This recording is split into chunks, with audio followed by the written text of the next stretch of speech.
Welcome to my channel. প্রিয় ছাত্রছাত্রীরা, তোমরা যারা WBJEE কাউন্সিলিংয়ের মধ্যে দিয়ে যাচ্ছ, তোমাদের জন্য আরেকটা ভীষণ ভীষণ ইম্পর্টেন্ট ভিডিও নিয়ে চলে এসেছি।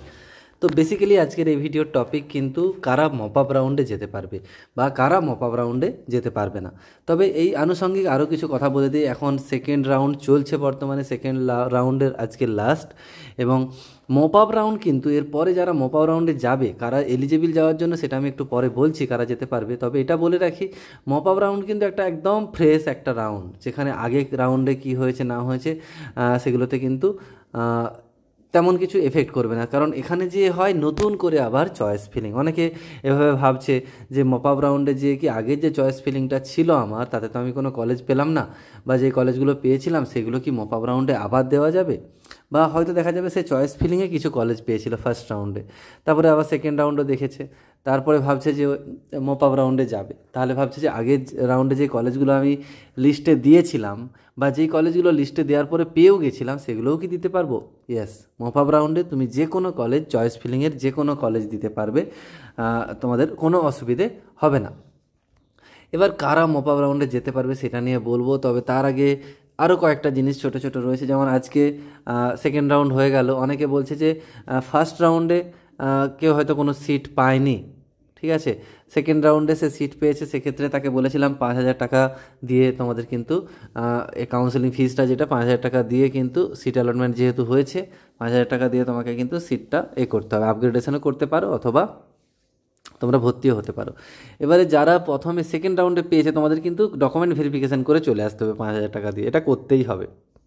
কি হয়তো ভাবছে যে সেকেন্ড রাউন্ডে তো আমি অ্যাডমিশন নেব না, তাহলে 5,000 টাকা দিয়ে কী করবো বা ডকুমেন্ট ভেরিফিকেশান কী করবো?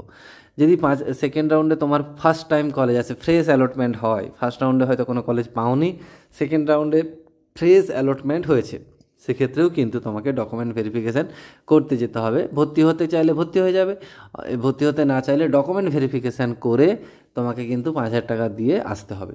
এবার এখানে কিন্তু আপগ্রেডেশনের অপশান থাকবে না, কারণ থার্ড রাউন্ড তো নেই। আপগ্রেড হবে মানে কি, এরপরে আরেকটা রাউন্ড থাকতে হবে আপগ্রেডেশনের জন্য।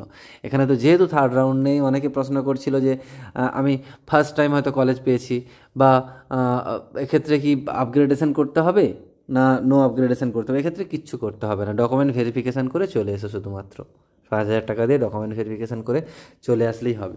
এবার আমি আসছি মেন টপিকটাতে, যে মপ আপ রাউন্ডে কারা বেসিক্যালি যেতে পারবে। দেখো, একদম আমি নোটিফিকেশান নিয়ে চলে এসেছি, এটা থেকেই বলে দেবো, বুঝতে তোমাদের সুবিধে হবে।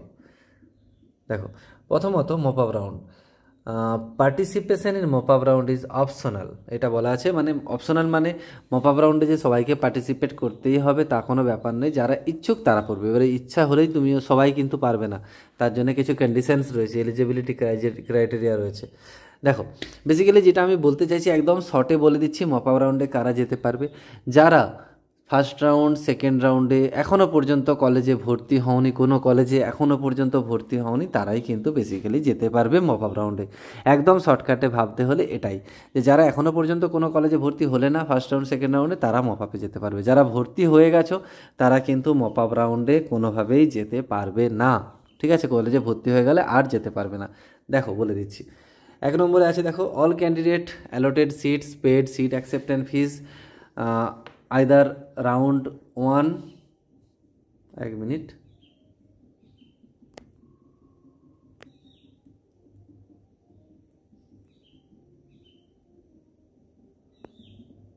আচ্ছা,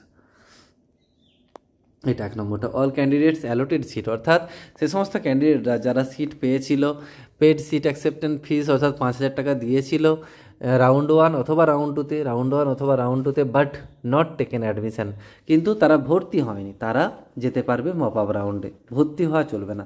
তারপর 2 নম্বর পয়েন্টে দেখো, not allotted in round 1 round 1 এবং রাউন্ড 2তে কোনো সিটই আসেনি, যাদের কোনো অ্যালটমেন্টই আসেনি, সেক্ষেত্রে তো ভর্তি হওয়ার কোনো প্রশ্নই থাকছে না, তারা তো ভর্তি অলরেডি হয়নি, তারাও যেতে পারছে।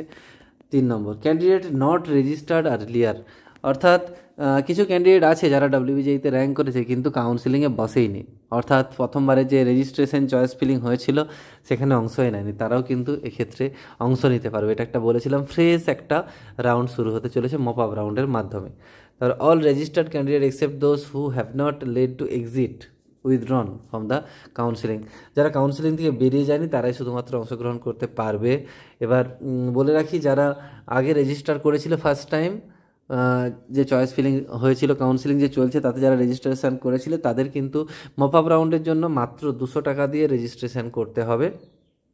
এবার বলছি, তারপরে যারা হয়তো আগের রাউন্ডে করেনি, আগের রাউন্ডে রেজিস্ট্রেশন দেখাচ্ছে যেটা new candidate having valid rank GMR বা ডব্লিউবিজেইতে বা যেই মানে যাদের র্যাঙ্ক আছে তাদের কিন্তু, যারা আগেরবার তোমরা চয়েস ফিলিং বা রেজিস্ট্রেশন করেনি ফার্স্ট রাউন্ড যখন শুরু হয়, যখন এবারে মপ আপে সারা ফ্রেশ করতে চাইছে তাদেরকে কিন্তু 1000 টাকা দিয়ে কিন্তু তোমাদের রেজিস্ট্রেশনটা করতে হবে। ঠিক আছে, মোটামুটি এই টপিকগুলোই ছিল।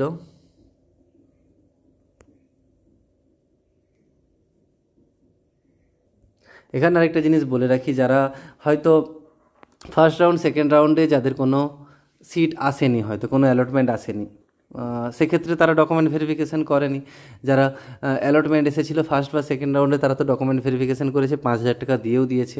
যাদের হয়তো কোনো সিটই আসেনি, অথবা তারা তো 5000 টাকা দিয়ে ডকুমেন্ট ভেরিফিকেশান করেনি, অথবা যারা ফ্রেশ এখানে মপ আপ রাউন্ডে আসছে, অর্থাৎ ফার্স্ট যখন চয়েস ফিলিং কাউন্সিলিং হয়েছিল তখন তারা বসেইনি, শুধু মপ আপ রাউন্ডে বসতে চাইছে, সেক্ষেত্রে তারা যদি কোনো কলেজ পায়, অর্থাৎ সেক্ষেত্রেও কিন্তু তাদের ডকুমেন্ট ভেরিফিকেশান বা 5000 টাকা দেওয়া নেই।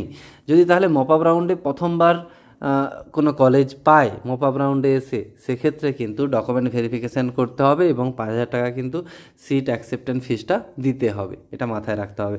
এবার যদি কোনো ক্যান্ডিডেট থাকে, দেখা গেল যে আগে তার ডকুমেন্ট ভেরিফিকেশান অলরেডি হয়ে গেছে, সে হয়তো মপ আপ রাউন্ডে এসে আবার নতুন কলেজ হয়তো পেয়েছে, হতেই পারে, ঠিক আছে, তাহলে তার যে 5000 টাকাটা, আচ্ছা এখানটা বলে দিচ্ছি, 5000 টাকাটা যে রয়েছে এটা নিউ সিটে, মপ আপ রাউন্ডে যে নিউ সিটটা হচ্ছে সেখানে কিন্তু চলে যাবে। ঠিক আছে, ওটার সঙ্গে কোনো চাপের কিছু নেই যে আগের কলেজটাই রয়ে গেছে সেই 5000 টাকা, এরকম কিছু না। ওই আগের কলেজ থেকে তোমার নতুন কলেজে ওটা ট্রান্সফার হয়ে যাবে।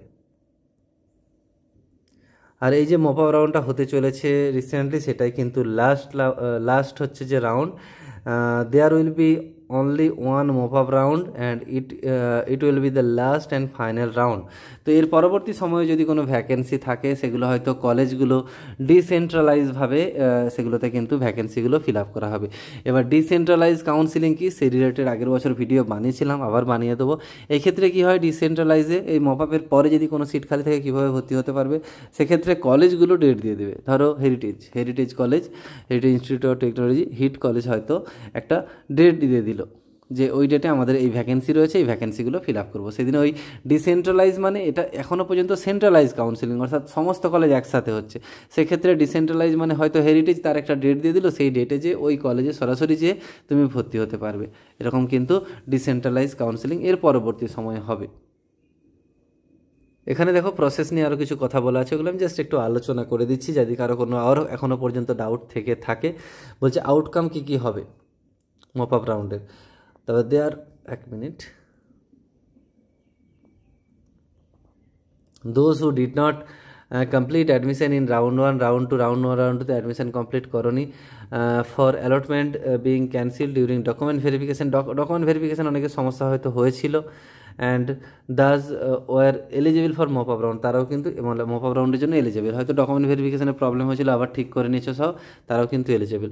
If they get an allotment in mop up round, they are required to complete the admission procedure at the newly instituted, ঠিক আছে।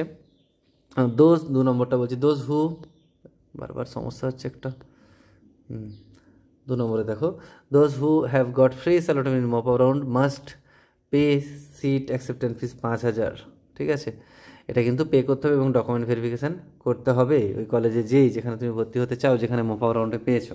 মোটামুটি এই ইনফরমেশানগুলো ছিল, তোমাদেরকে শেয়ার করে দিলাম। তোমরা কিন্তু যদি আরও কারো মনে কোনো ডাউট থেকে থাকে, আমি ক্লিয়ার করার চেষ্টা করেছি, তাও যদি কোনো ডাউট থেকে থাকে তোমরা অবশ্যই জানিও। 5 তারিখ থেকে তোমাদের যে মপ আপ রাউন্ড 5, 6, 7 এই 3 দিন তোমাদের চয়েস ফিলিং বা রেজিস্ট্রেশন প্রসেসটা চলবে, তোমরা ঠিকঠাক করে চয়েস ফিলিংটা এবারে করবে অবশ্যই।